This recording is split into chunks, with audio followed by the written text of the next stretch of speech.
भारत माता की, एकलिंग महादेव की, एकलिंग नाथ जी महाराज की, महाराणा प्रताप की, महाराणा प्रताप की, सांवरिया सेठ की, सांवरिया सेठ की, नमः पार्वती पतिये हर हर।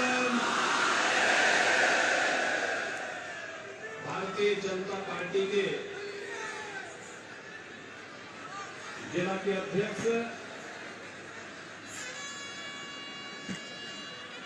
श्री चंद्रगुप्त सिंह चौहान जी, पूर्व विधानसभा अध्यक्ष श्री शांतिलाल जी चपड़ौत जी, जिला प्रमुख उदयपुर श्रीमती ममता कुंवर जी, मावली विधानसभा क्षेत्र से भारतीय जनता पार्टी के प्रत्याशी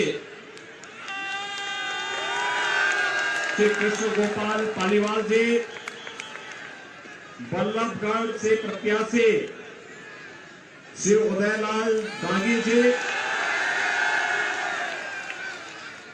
आज के इस कार्यक्रम में उपस्थित भारतीय जनता पार्टी के सभी पदाधिकारीगण, भारी संख्या में आज यहां पर उपस्थित इस क्षेत्र के सभी उपस्थित भाइयों और बहनों,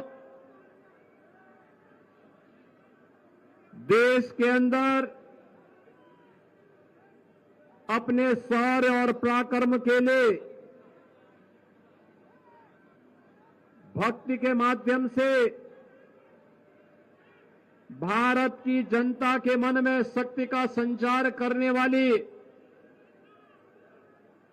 महाराणा प्रताप की इस पावन धरा को, जिसे उनके प्रमुख योद्धा भीलू राणा जैसे वीर पराक्रमियों ने भी जिस धरा में जन्म लेकर के धन्य किया है, ऐसी धरा को कोटि कोटि नमन करते हुए मैं आप सबका हृदय से अभिनंदन करता हूं। भाइयों बहनों, हमारे लिए यह धरती एक तीर्थ भूमि है, तीर्थ भूमि। यहां की धरा हमें विपरीत परिस्थितियों में एक संबल देती है,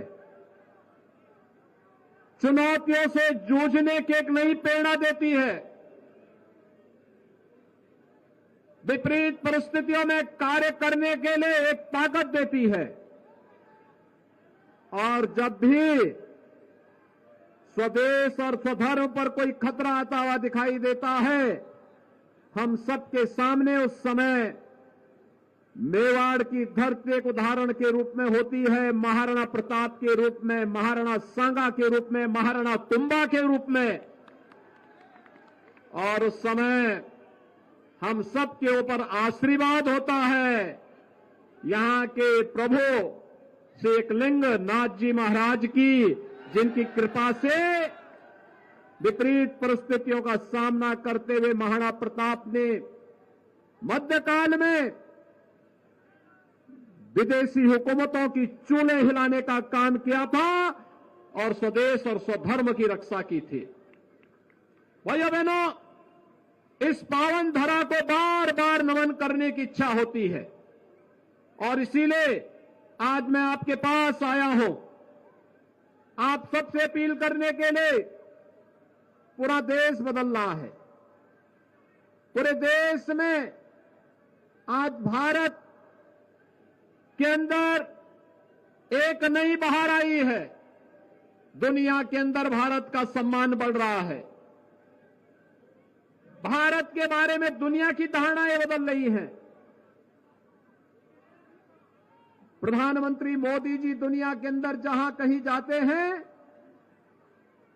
वह देश और पूरी दुनिया पलक पावड़े बिछा करके उनका स्वागत करती है। भाइयों बहनों, प्रधानमंत्री मोदी जी का ये सम्मान भारत के 140 करोड़ लोगों को गौरवान्वित करती है, उनके सम्मान में वृद्धि करती है। एक तरफ भारत का वैश्विक मंच पर बढ़ता हुआ सम्मान और दूसरी तरफ सुरक्षित होती हुई सीमाएं। याद करिए, भारत की सीमाएं कांग्रेस के समय में आतंकवादी कहीं भी घुसपैठ कर लेते थे, घुसपैठ करके आतंकी घटना को अंजाम दे देते थे। दुश्मन देश भारत की सीमाओं का अतिक्रमण कर देते थे। आज कोई भारत की सीमा में घुसपैठ नहीं कर सकता, सीमाओं का अतिक्रमण नहीं कर सकता, आतंकी घटना को अंजाम नहीं दे सकता, क्योंकि ये नया भारत है, ये नया भारत है। यह छेड़ता नहीं है, लेकिन कोई छेड़ता है तो उसको छोड़ता भी नहीं है। भाइयों बहनों, ये नया भारत है, वसुधैव कुटुंबकम का संदेश देता है, लेकिन कोई भारत को आंखें दिखाएगा, उसकी आंखों को तरेड़ करके निकालना भी जानता है। और इसीलिए नए भारत के अंदर राजस्थान कैसे होना चाहिए, अपने शौर्य के लिए, अपने पराक्रम के लिए, अपनी भक्ति और अपनी शक्ति के लिए, नौजवानों की ऊर्जा का उपयोग करने के लिए, अन्नदाता किसानों का सम्मान करने के लिए और बहन और बेटियों की सुरक्षा के लिए, ऐसा राजस्थान हमें चाहिए। याद करिए, मातृशक्ति के सम्मान और उनका स्वावलंबन, उनका स्वाभिमान कैसे होना चाहिए। यहां तो जौहर का व्रत करने वाली महारानी पद्मिनी जैसी महारानियों को हमने देखा है, जिन्होंने शौर्य और पराक्रम की एक नई गाथा लिखते हुए दुश्मनों को कैसे जवाब दिया जाना चाहिए, इस बात का एक संकल्प, इस बात की एक नई प्रेरणा हम नए भारतवासियों को दी है। भाइयों बहनों, इस राजस्थान में आज क्या हो रहा है। कांग्रेस पहले देश को समस्या दी, आतंकवाद की समस्या, नक्सलवाद की समस्या, अलगाववाद की समस्या, भ्रष्टाचार की समस्या, अविश्वास की समस्या, विकास के बारे में कोई सोच नहीं, यही तो कांग्रेस की पहचान थी। और आज तो राजस्थान आज विकास में फिसड्डी, सुरक्षा में फिसड्डी। राजस्थान जिसको कभी स्वर्गीय भैरव सिंह शेखावत जी की सरकार में भारतीय जनता पार्टी की सरकार ने विकास के एक नए प्रतिमान स्थापित करने को अग्रसर किया था, आज भाइयों बहनों वह राजस्थान आज भ्रष्टाचार में नंबर 1 हो गया। यानी कांग्रेस की उपलब्धि क्या, भ्रष्टाचार में राजस्थान को नंबर 1 कर दिया, महिला अपराध में नंबर 1 कर दिया, साइबर अपराध में नंबर 1 कर दिया, बिजली की दरों को सर्वाधिक जनता से वसूली करने वाला दर है राजस्थान में, और डीजल और पेट्रोल में जनता से सर्वाधिक वैट भी राजस्थान में लिया जाता है। महंगाई इंडेक्स सर्वाधिक राजस्थान में, और नौजवानों के साथ खिलवाड़ करते हुए सबसे अधिक पेपर लीक की घटनाओं के लिए भी राजस्थान बदनाम हो गया है। भाइयों बहनों, हमें आश्चर्य होता है, ये राजस्थान की सरकार न विकास करा पा रही है, न बहन बेटियों की सुरक्षा कर पा रही है, न नौजवानों के रोजगार की व्यवस्था कर पा रही है, न अन्नदाता किसानों के चेहरे पर खुशहाली ला पा रही है, और न आपकी आस्था का ही सम्मान कर पा रही है। आस्था का भी तो सम्मान नहीं है। रामनवमी में, यहां रामनवमी के जुलूस पे रोक लगती है, सर्वाधिक जुलूस उत्तर प्रदेश में निकलते हैं, वहां 6.5 वर्ष से कोई कर्फ्यू नहीं, कोई रोक नहीं, वहां रोक नहीं है, लेकिन यहां रोक है।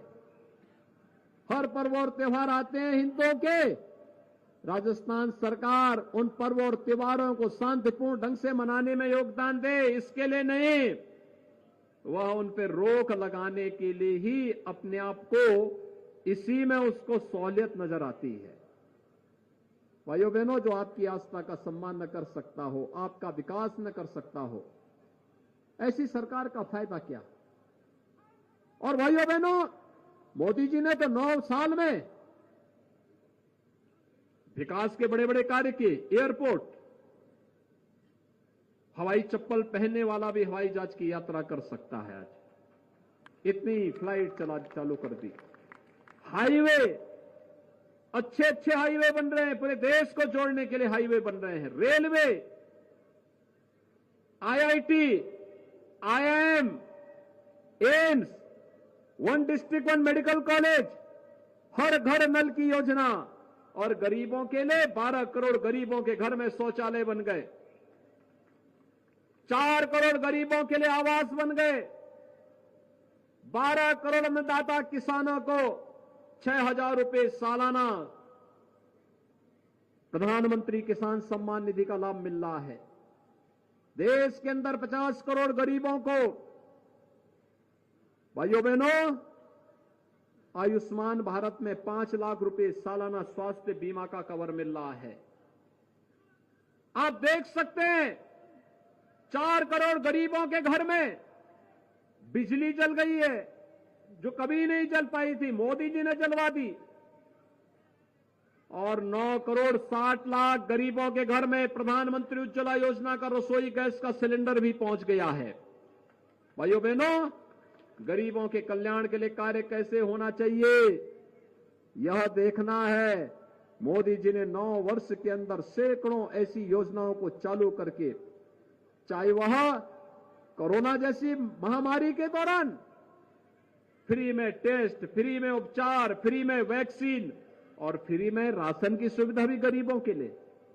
भाइयों बहनों, ये है सरकार का कार्य, और उसी कार्यक्रम के साथ जोड़ने के लिए आज मैं आपके पास आया हूं, आपसे कहने के लिए कि भाइयों बहनों, एक तरफ भारतीय जनता पार्टी की सरकार जो गांव के लिए, गरीब के लिए, किसान के लिए, नौजवान के लिए, महिलाओं के लिए कार्य कर रही है, विकास का कार्य भी कर रही है और आपकी आस्था का सम्मान भी कर रही है। आप मुझे बताइए, कांग्रेस होती तो क्या वैक्सीन सबको मिल जाती? क्या नहीं देती। और कांग्रेस होती तो क्या यहां तो ये जुलूस नहीं निकाल पा रहे हैं, क्या अयोध्या में राम मंदिर का निर्माण करते? क्या आज तो अयोध्या में राम मंदिर का निर्माण हो रहा है ना? कोई किसी प्रकार का संदेह? भाइयों बहनों, मैं आपसे यही अपील करने के लिए आया हूं, सम्मान की रक्षा भी, सुरक्षा भी, सुशासन भी और विकास भी ये केवल और केवल भारतीय जनता पार्टी करेगी। और भारतीय जनता पार्टी इसके लिए डबल इंजन की सरकार राजस्थान में आवश्यक है। राजस्थान में डबल इंजन की सरकार लाएंगे, सहमत है ना? राजस्थान में डबल इंजन की सरकार बनाइए और इसके लिए कृष्ण गोपाल पालीवाल को, श्री उदय लाल डांगी को चुनाव जिता करके भेजिए। सहमत हैं? और मैं इनसे कहूंगा कि इसके लिए आपका आशीर्वाद इन लोगों को मिले।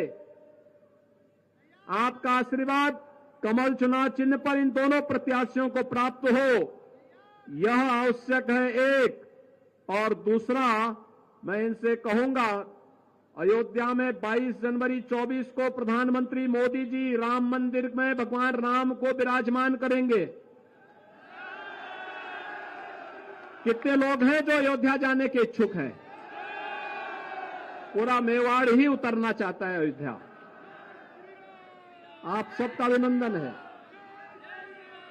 मेवाड़ वासियों के लिए तो अयोध्या दूसरा घर है। और भाइयों बहनों, आपका अभिनंदन करते हुए मुझे प्रसन्नता होगी। आप अयोध्या पधारें, आपके स्वागत के लिए हम लोग तैयार रहेंगे। आप इनको आशीर्वाद दीजिए और मैं इनसे कहूंगा कि यहां के राम भक्तों को अयोध्या ला करके भगवान राम का आशीर्वाद दिला देना।